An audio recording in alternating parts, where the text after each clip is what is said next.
E Campinas vive a expectativa da realização do derby número 206, partida que está marcada para acontecer no sábado, dia 2 de setembro, às 18 horas, no estádio Brinco de Ouro da Princesa.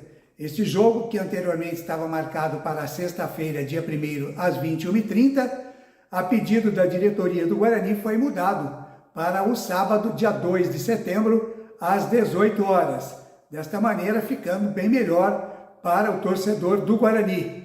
Lembrando que o jogo é de torcida única. Somente torcedores do Guarani poderão comparecer ao estádio Brinco de Ouro da Princesa.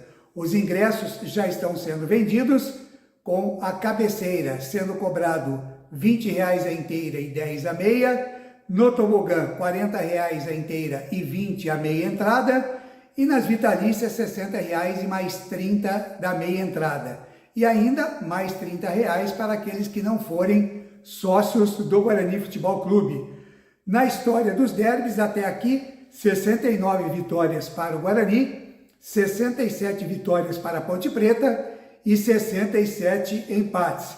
Bem equilibrado aí na história. E ainda temos um resultado desconhecido no primeiro derby de 1912. Agora resta aguardar e saber o que é que vai acontecer no derby de número 206, sábado, 18 horas, estádio Brinco de Ouro da Princesa.